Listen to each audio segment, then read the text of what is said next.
So अहिले चाहिँ हामीहरू पुगिसक्यो। अब नागराजा मन्दिर भन्नेतिर जान्छौँ। लेट्स सी कस्तो छ। अनि नभए त्यहाँबाट हामी चाहिँ अब एलएपी भन्ने ठाउँतिर जान्छौँ है। एलएपी भन्ने ठाउँमा आज जो हाम्रो रात त्यहीँ हुन्छ, त्यहीँ बस्छौँ। सायद 10-11 बजीतिर कति बजी पुगिन्छ होइन। यहाँबाट लगभग 250 किलोमिटरको आसपासमा छ होइन। 50 किलोमिटर छ भनौँ लगभग। तो त्यही नै हो। हामीले यहीँ आयो। हाम्रो मुख्य उद्देश्य भनेको यो पोइन्टसम्म आउने मात्र हो। सो अब यहाँको बारेमा विस्तृत रूपमा घुम्न त छुट्टै आउनु पर्ला होइन। यहीँ आउने भनेर आएको बेला 2-3 दिन बस्नेर आएको बेला त्यो सानसाना कुराहरू, सानसानो हेर्ने म्युजियमहरू, त्यस्तो त्यस्तो कुराहरू पनि हुन सकिन्छ। हामी अहिले बस बाटो पारेर आयौँ। अनि चाहिँ हेऱ्यौँ पुरै टाइमै पुरै दिएर बस्न त कहाँ सकिन्छ र। अल इन्डिया टुरमा हिँडेको बेला चाहिँ ट्याक्क गयो, बस्यो, फोटोसोटो खिच्यो, हेऱ्यो, बुझ्यो होइन।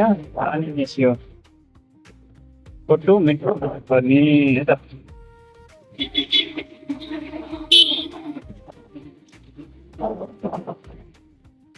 यहाँ चाहिँ चर्च चाहिँ खुब रहेछ। उतापट्टि बाटोमा पनि देखेको थियो, यहाँ पनि रहेछ कि चर्च। यतापट्टि क्रिस्चियनहरू धेरै छन् जस्तो लाग्यो है त। हुन त हिन्दू पनि धेरै नै होला, तर चर्चहरू चाहिँ पहिला अरू गाउँको ठाउँमा नजिक नजिक देख्न लागेको थियो। त्यहाँ चर्च देखियो त किलोमिटरकै रहेछ।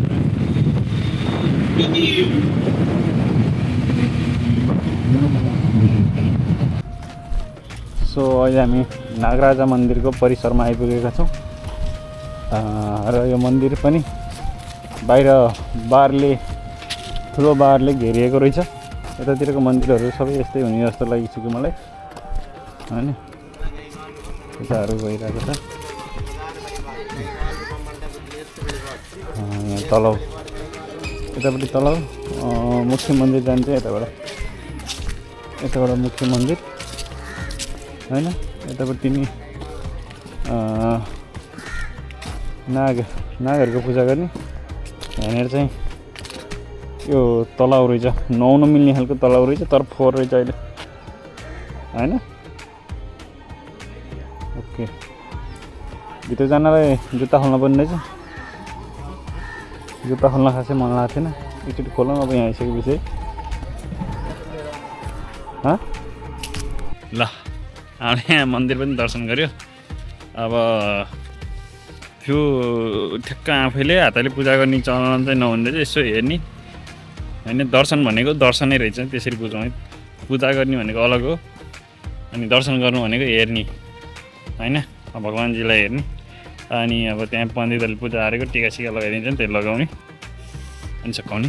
अब हामी यहाँसम्म आइयो। अब हामी बाहिर हल्का नास्ता केही गर्छौँ, लाइट नास्ता। अनि त्यसपछि हामी निस्किन्छौँ। लामै हुन्छ यात्रा, त्यो लगातार निस्किनु भएर बरु अहिले एकछिन रेस्ट गर्ने है। अनि आजको रात चाहिँ एलएपीतिर हुन्छ। एलएपी भन्ने ठाउँ रहेछ होइन। त्यो केरलामा पर्छ। हामी अहिले तमिलनाडुमा छौँ होइन। यो तमिलनाडु पर्छ। अब यहाँबाट केरला गइन्छ। केरला त्यहाँ मलयालम हो कि के भाषाहरू बोल्छन् अरे। सायद अब हिन्दीहरू पनि बुझ्छन् होला। हेरौँ के कस्तो हुन्छ है त त्यताको ठाउँ। तो अब चाहिँ हामीहरू एलएपीतिर हिँडेको।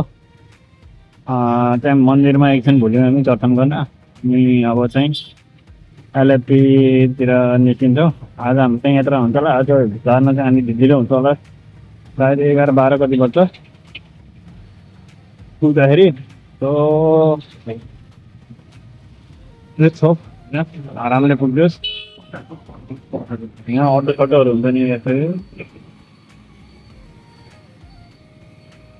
त्यही हो। अहिले चाहिँ हामी यो नेलपोल हो कि के भन्ने ठाउँमा छौँ होइन। अब यहाँबाट चाहिँ कन्याकुमारी चाहिँ त्यही 13-14 किलोमिटर यस्तै गर्थ्यो। अब यहाँबाट हामीहरू एलएपी निस्किने होइन।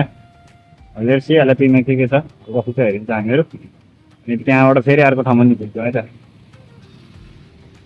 अब हामीहरू यहाँबाट बिस्तारै नर्थतिर लाग्छौँ होइन। नर्थ वेस्टतिर। तो खतरा देखिए लाइटिंग कह रहे हैं उधर का है ना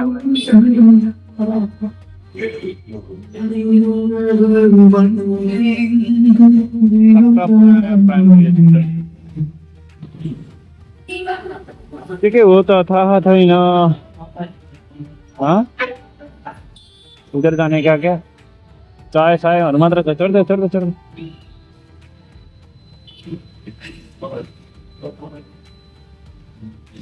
समोसा खाइदिउँ भनेको आज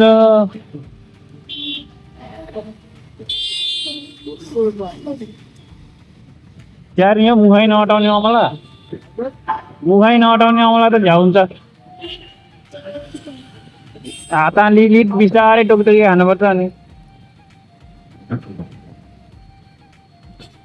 ओहो Saint Xavier's Catholic College of Engineering हो दामी छ त यार यताको तलपट्टि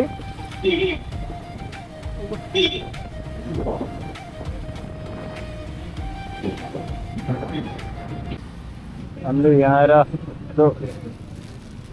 खाजा खायौँ भनौँ होइन राम्रै तरिकाले अब चाहिँ हामीहरू निस्किन्छौँ होइन हेरौँ कहाँ पुगिन्छ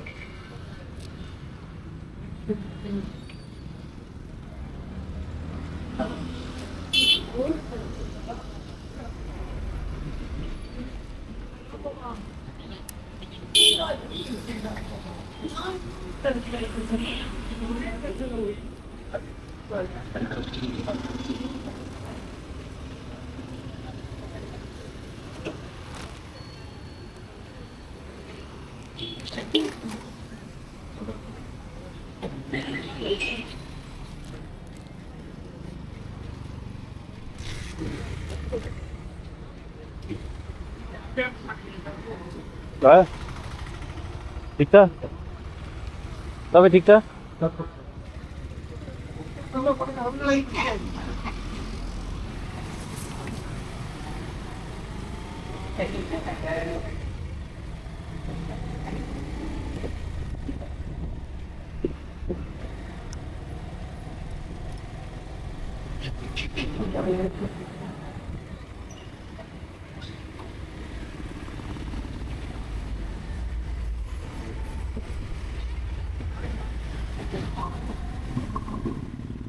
त्यो सिटी रोड हिँड्दा दिक्क भयो त बल्ल तल यार ल 35-40 किलोमिटर हिँडेपछि बल्ल आइपुग्यो हाइवे यार त यहाँ लुनिएर हाइवेमा छिर्न पाइएन त गाह्रो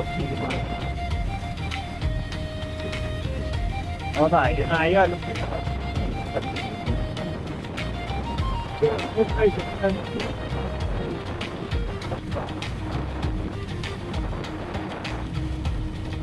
त गइहाल्छ नि के बनाउनु लगाएर चाहिँ मेरो तलबाट कतै कतै बाटो बन्दै पनि छ होइन कतै कतै ठिक छ धेरै ठाउँमा ठिक छ